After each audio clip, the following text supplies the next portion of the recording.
네, 안녕하세요. 저는 현재 노팅엄 약대에서 부교수로 재직 중인 김동현입니다. 예, 오늘 말씀해 주실 김현수 교수님께서 말씀해 주셨듯이 이제 차세대 메타볼라이트 프로파일링에 대해서 말씀을 드리도록 하겠습니다.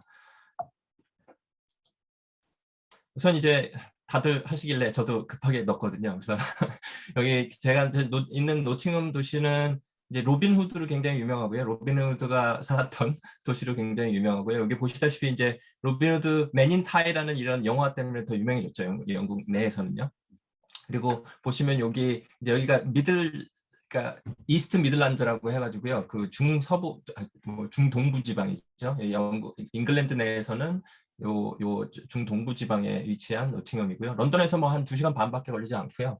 그다음에 뭐 리버풀이나 만체스터 뭐 큰 도시들과 그렇게 멀지 않습니다. 뭐 잉글랜드 자체가 그렇게 크지는 않으니까요.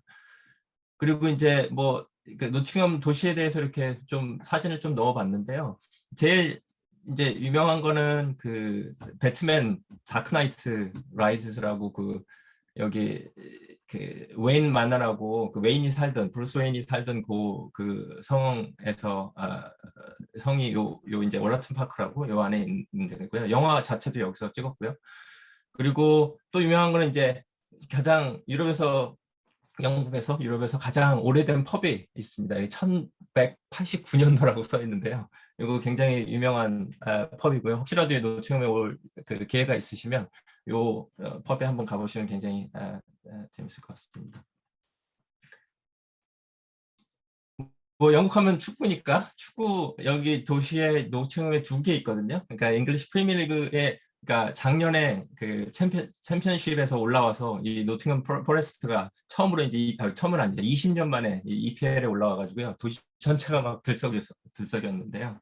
요 두 개 축구팀이 있고요. 요 노츠 카운티라는 데는 여기 보시다시피 요 유니폼 되게 그 친근하죠. 이 유벤투스 그러니까 스토리는 되게 긴데요. 아주 짧게 말하면 그 예전에 1800년대 이 노츠 카운티에서 이 유니폼을 줬어요. 거기다가 이 디자인을 거기서 이제 구한다는 소리를 듣고 이 디자인을 줬거든요. 그래서 이 유벤투스에 있는 요 하얗고 이 검은 요 스트라이프 유니폼이 요 노츠 카운티에서 나온 겁니다.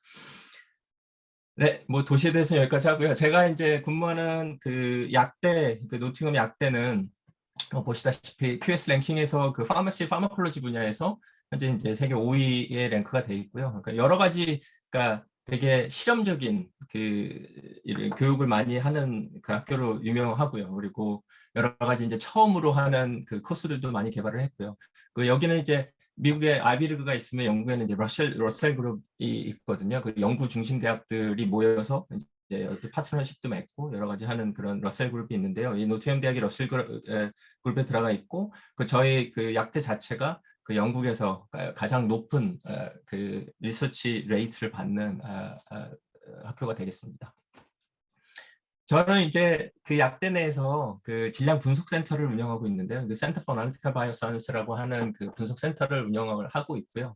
여기서 이제 제가 2명 스태프, 이게 2명 박사님이 이제 그 질량 분석 센터를 같이 운영을 하고요. 요거는 이제 그 질량 분석 센터를 예전에 같이 운영을 하다가 이제 그 지금 은퇴를 하셨는데 지금 명예교수로 뭐 여러 가지 프로젝트에도 참여 아직도 하시고 계시고요.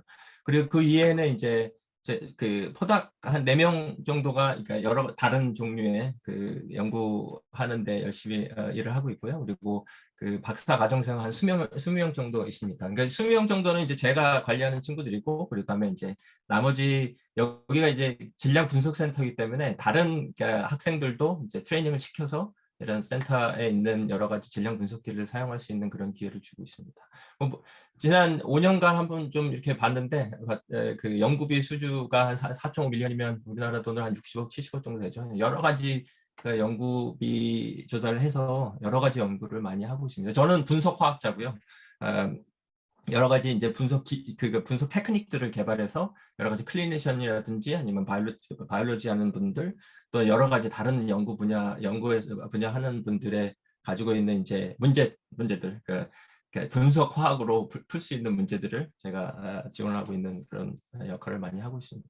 이 질량 분석 센터 내에 이제 여러 가지 질량 분석기가 있는데요. 제가 지금 현재 보유하고 있는 것은 이제 요 2가지는 이제 그 그러니까 타겟티드 그 정량 분석을 하는 그 표적형 정량 분석을 하는 이 두 가지 전량 분석기가 있고요. 이거는 주로 이제 메타볼릭 파스웨이 프로파일링이라든지 아니면 여러 가지 그 타겟이 있을 때 정량 분석을 하는 기기고요. 그리고 이제 나머지는 저희가 이제 그 고분해능 질량 분석기라고 해가지고요. 이 고분해능 질량 분석기는 여러 가지 이제 비표적 대사체학이라든지 아니면 여러 가지 이제 그 표적 자체를 잘 모를 때 그 스크리닝 할 때 쓰는 그런 질량 분석기고요. 여러 이제 바이오마커 디스커버리 하는 그런 연구에 쓰이고 있습니다.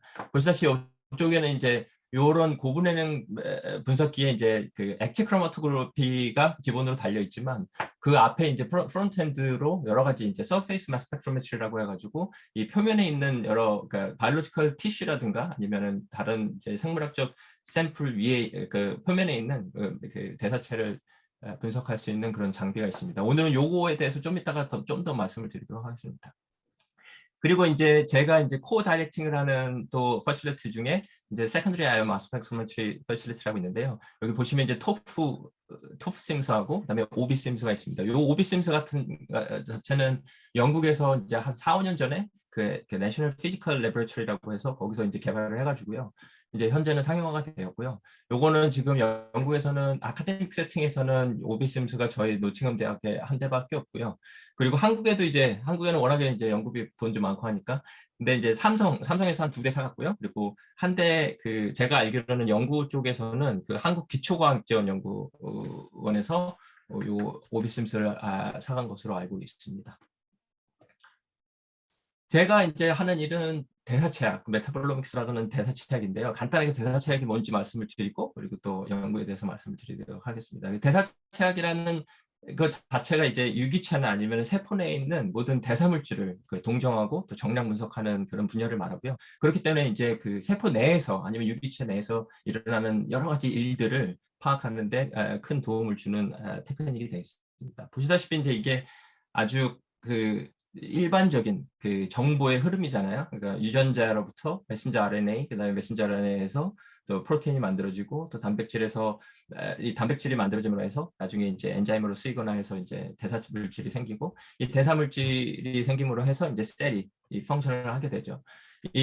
보시다시피 이제 이 대사 물질이 모든 그 진 익스프레션이라든가 아니면 메타볼릭 액티비티, 셀의 세포의 메타볼릭 액티비티의 최종 산물이기 때문에 이 대사 물질을 본다는 것은 그러니까 그 이전에 무슨 일이 일어났는지 또는 뭐 어떤 혁명 현상이 일어났는지를 파악하는 데 굉장히 큰 도움을 줍니다. 물론 대사물질을 가지고는 뭐 모든 현상을 다 파악할 수는 없고요. 그 전에 이제 유전자라든가 메신저 RNA 그리고 단백질도 같이 분석을 해야겠죠.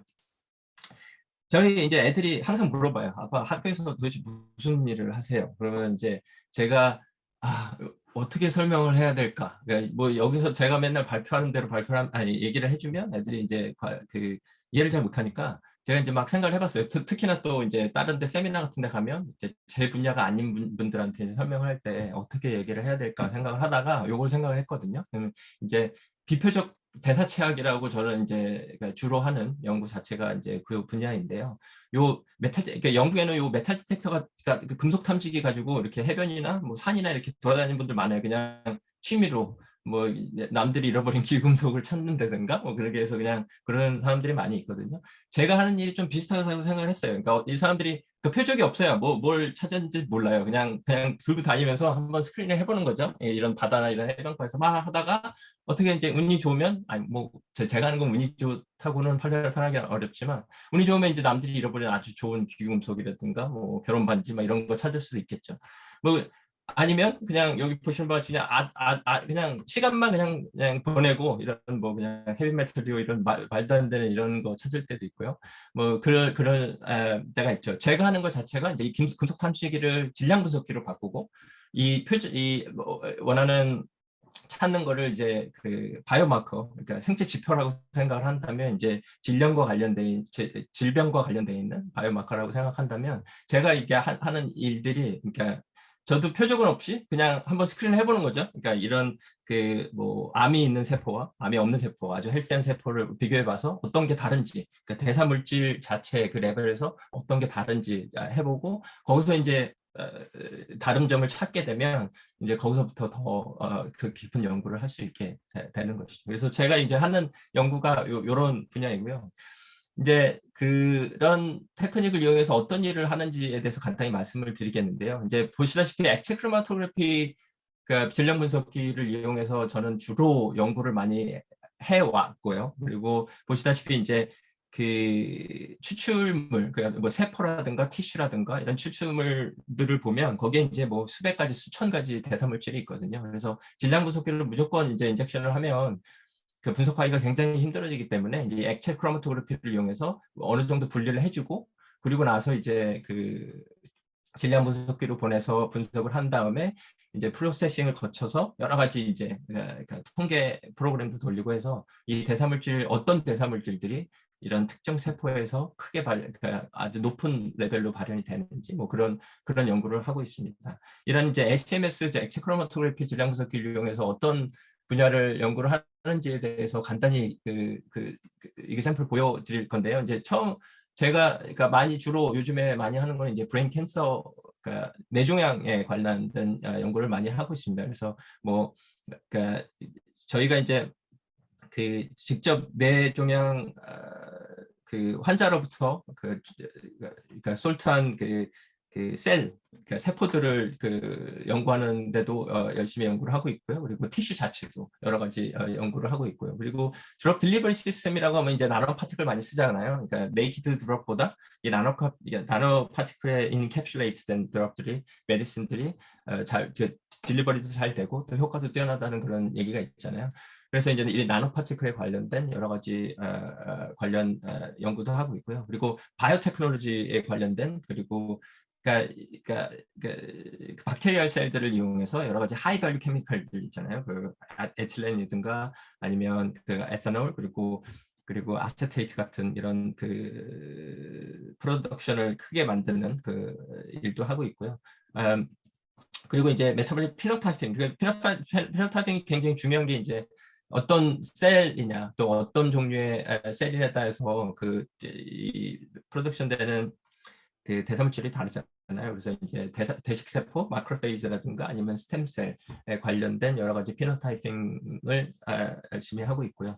그리고 또 이제 파스웨이 프로파일링 같은 경우는 여러 가지 이제 약물을 개발하는데 신약을 개발하는데 굉장히 굉장히 중요하게 쓰이고 있거든요. 그래서 여러 가지 이제 질병에 관련된 치료약을 개발하기 위한 파스웨이 프로파일링도 하고 있고요. 그리고 제가 이제 그 바이오악티브 리피드라고 해서 여러 가지 페인이나 아니면 이런 관절염에 관련된 액티브 리피드가 있는데요. 요거 이제 그 메소드를 개발하고 요번에 이제 그 패데믹이 터지면서 코비드 19 때문에 많이 이제 고생들을 하셨잖아요. 그거에 관련된 연구도 이런 기술들을 이용해서 하고 있습니다. 이제 오늘 말씀드릴 내용은 약간 다른데요. 제가 액체 크로마토그래피를 많이 했죠. 아마 뭐 15년 이상 그 액체 크로마토그래피 질량 분석기를 많이 이용했는데요. 현재는 이제 그것도 많이 하고 있지만 지금은 이제 차세대 이제 싱글셀 티슈 프로파일링을 하기 위해서 그 서페이스 메타 스펙트로메트리라고 아까 말씀드린 그 기술을 이용하고 있는데요. 그거를 이용하면 이제 싱글셀 메타볼로믹스도 가능하거든요. 요즘에 싱글셀 굉장히 토픽을 하잖아요. 싱글셀 RNA 시퀀싱도 있고 그리고 이제 메타볼로믹스 쪽에서는 싱글셀 메타볼로믹스를 많이 하고는 있지만 아주 그러니까 잘 하고 있지는 않죠. 이게 기술적인 한계 때문에. 그래서 아까 말씀드린 이제 오비심스를 이용하면 요 20 마이크론 정도 되는 세포 요 하나를 가지고 메타볼라이트 프로파일링을 할 수가 있는 거죠. 그래서 그런 기술도 개발을 했고 또 이제 티슈 마이크로레이 같은 경우는 굉장히 조그맣거든요. 티슈 자체가 뭐 1mm 그 직경에 그다음에 한 4 마이크론 두께 정도밖에 되지 않습니다. 그래서 뭐 액체 크로마토그래피라든가 뭐 아주 전형적인 기술들을 사용하지 못하거든요. 그럴 때 이제 이런 서페이스 매스 스펙트로메트리를 이용하게 되면 여러 가지 프로파일링을 할 수 있게 됩니다. 요거에 대해서는 아주 간단하게 말씀을 드리도록 하겠습니다. 저는 아까 말씀드렸듯이 이제 분석학자이기 때문에 이런 뇌종양에 대해서는 정확히는 모르지만 제 이제 동료들한테 이제 이 슬라이드 같은 걸 받아서 이제 간단하게 말씀을 드리고 넘어가고 하거든요. 그래서 제가 이제 지금 연구를 하고 있는 건 소아 뇌종양이고요. 피디아트릭 에핀다이모마라고 하는 소아 뇌종양인데 여기서 굉장히 어그레시브해가지고 이 서바이벌 레이트도 굉장히 낮고요. 그리고 가장 큰 문제는 재발 가능성입니다. 이 재발이 굉장히 잘 되고요.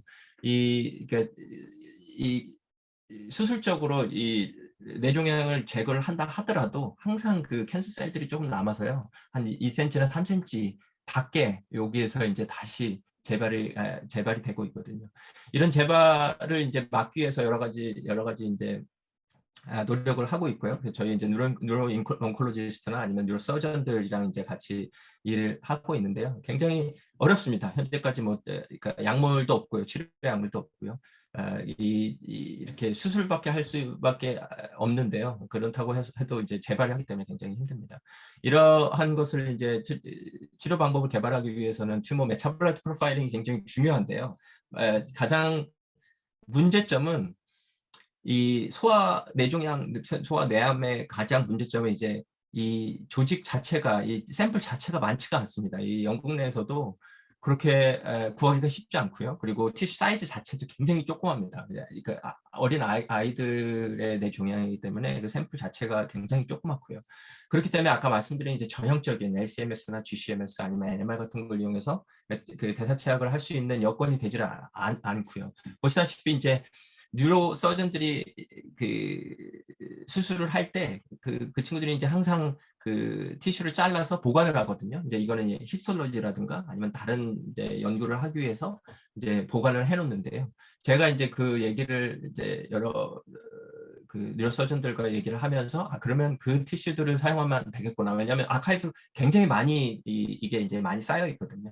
이제 보시다시피 하지만 이제 직경이 1mm밖에 안 되고 또 두께가 4마이크론밖에 안 되니까 요거는 이제 전형적인 이런 거를 쓸 수가 없어서 저희가 생각하는 게 이제 리사 MSMS 이게 리퀴드 익스트랙션 서페이스 어널리시스 MSMS이고 그다음에 오비심스 요거는 이제 어떻게 그러니까 어떤 테크닉인지는 금방 말씀을 드릴게요. 요거를 이제 이용하면 따로 티슈를 추출할 필요도 없고 또 그냥 그대로 그 슬라이드에 있는 채로 그냥 분석이 가능하거든요.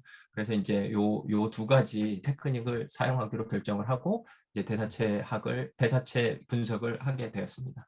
요 LCMS나 이런 걸 쓰려면은 적어도 10에서 한 50mg 정도의 이 프레시 티슈가 필요하거든요. 그렇기 때문에 이제 요거의 요 서페이스 마스 스펙트로메트리에 굉장히 큰 장점이 있다고 할 수 있죠.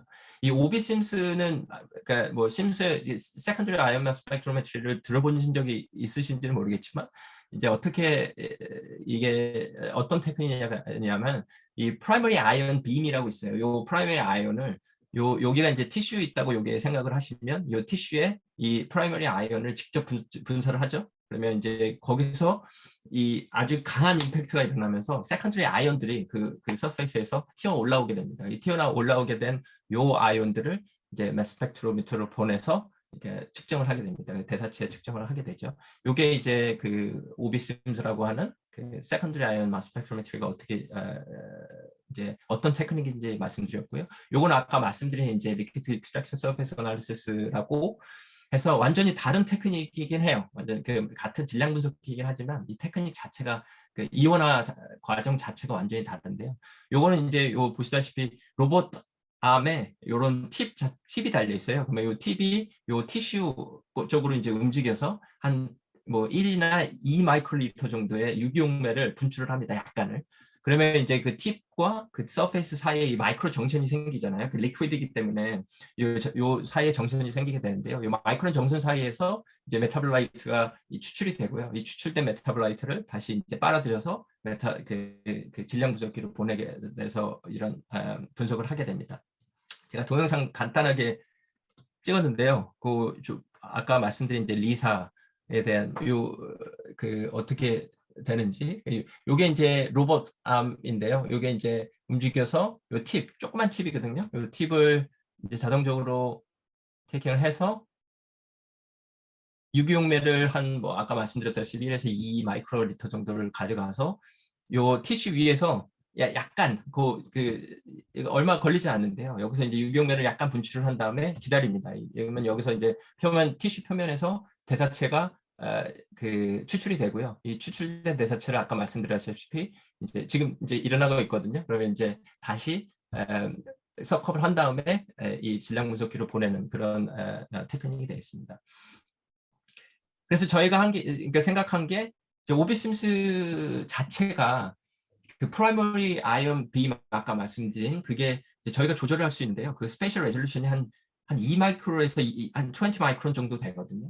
굉장히 조그만 에리어잖아요. 그래서 그러니까 1mm 직경이 굉장히 작긴 하지만 요 뭐 2마이크론에서 뭐 20 마이크론은 굉장히 조그만 에어이기 때문에 이 오비심스로 먼저 분석을 하고 그리고 나서도 이게 아주 오비심스가 논 디스트럭티브라고 할 수는 없지만 아주 조그만 그 에리어를 분석을 하기 때문에 똑같은 이 동일한 티슈를 다시 이제 리사 MSMS로 옮겨서 또 분석을 똑같은 동일한 티슈로 분석을 하게 되었습니다. 그러니까 이 이온화 방법이 다르기 때문에 그 디텍션 될 수 있는 그 대사 물질도 다르고 그렇기 때문에 이제 이 두 가지를 함께 같이 사용하면 아주 더 넓은 종류의 많은 종류의 대사체를 커버를 할 수가 있습니다.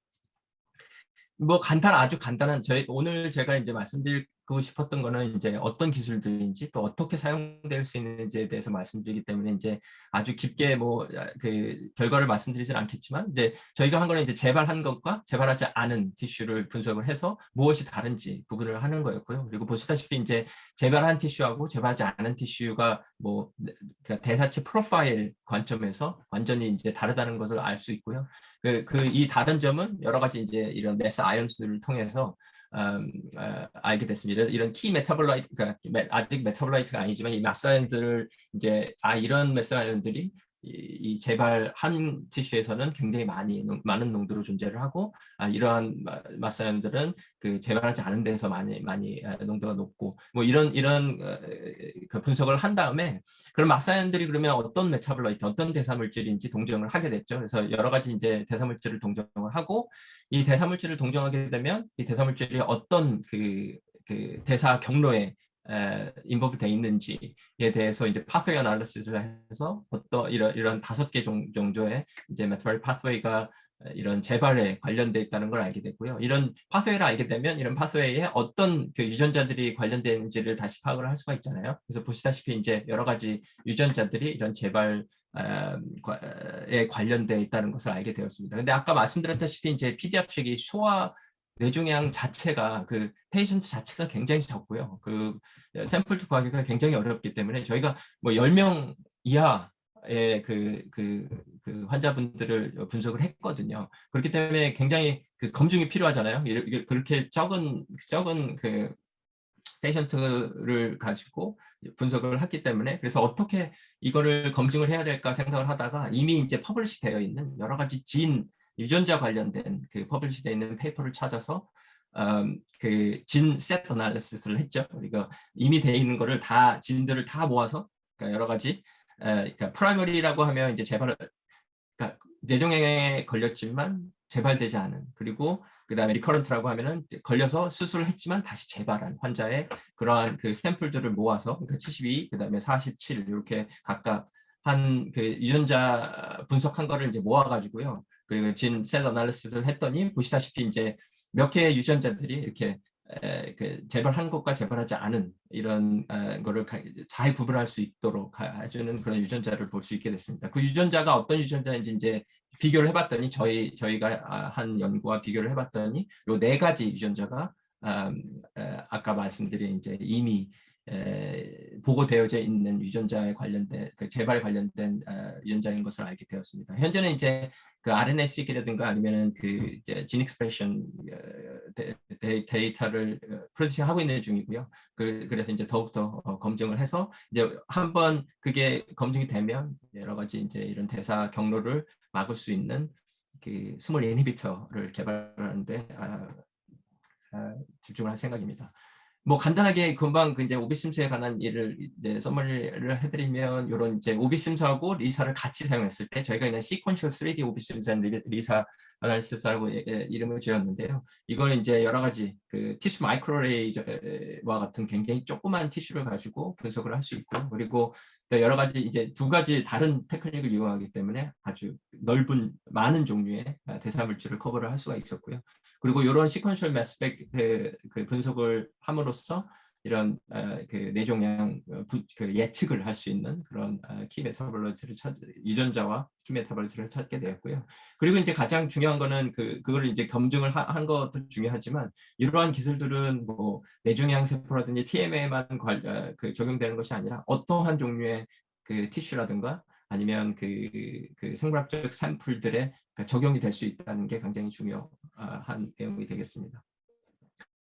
뭐 한 2개 정도 슬라이드 남았는데요. 요 보시다시피 이제 아까 말씀드린 이제 싱글셀 메타볼라이트거든요. 메타볼라이트 프로파일링인데요. 아까 말씀드린 이제 이런 20 마이크로 정도 되는 요 거를 이제 그 분석을 하게 되고요. 요 뭐 20 마이크론이기 때문에 아주 그냥 완전한 풀 메타볼라이트 프로파일링을 할 수는 없지만, 그래도 어느 정도 굉장히 많은 대사 물질들을 디텍션을 할 수 있게 됐고요. 현재 죄송합니다. 요거 제가 옛날에 비디오 찍었던 거라서 자꾸 레이저 포인트 왔다 갔다 하는데, 이 대식세포를 가지고 어떠한 대식세포 중에서 이제 디퍼런시에이션 하면 M0, M1, M2 이렇게 안티 인플라메토리, 프리 인플라메토리 같은 이런 종류가 있잖아요. 이 종류를 구별할 수 있는 그런 테크닉을 개발을 했고요. 저희가 이제 이 테크닉을 개발한 이유는, 그러니까 저희가 차세대 바이오매테리얼을 개발을 하고 있거든요. 그러니까 제가 제 분야는 아니지만 다른 동료 교수님하고 이제 차세대 이제 바이오매테리얼이 왜 중요하냐면, 여러 가지 이제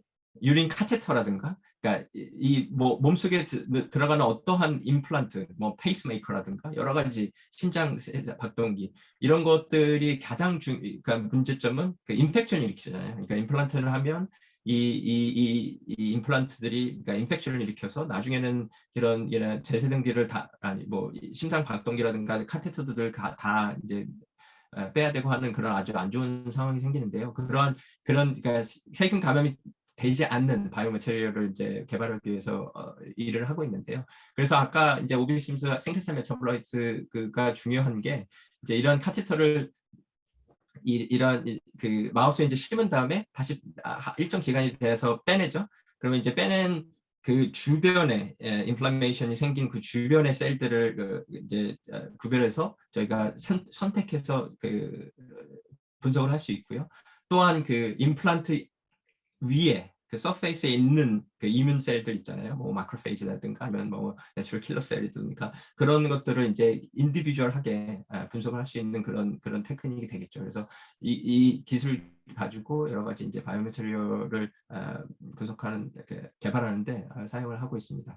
뭐 그냥 한번 넣어봤는데 제가 이제 시작을 한 15년 전에 더 됐죠. 액체 크로마토그래피에 관련된 그런 그 연구를 계속 해오다가 현재는 이제 이런 서페이스 메스펙트로메트리가 제가 생각하기에는 이제 차세대 메타볼라이트 프로파일링 테크닉이 될 거라고 예상을 하기 때문에 지금은 이제 이쪽에 더 많은 관심을 가지고 있죠. 물론 이제 이 LCMS 관련 일이 뭐 제 그 퍼실리티에서는 반 이상이 되긴 하지만, 현재는 이제 여러 가지 가능성을 열어두고 여러 테크닉을 개발하는데 열중을 하고 있습니다. 뭐 여러 가지 뭐 다 넣지는 못했지만 여러 이제 그 아까 말씀드린 프로젝트에서 열심히 일을 하고 있는 동료 교수님분들도 계시고 또 학생들도 있고, 그리고 여러 펀더들에게 또 이 자리를 빌어서 감사드리고 싶습니다. 예, 여기까지고요. 혹시 질문 있으시면 해주시기 바랍니다.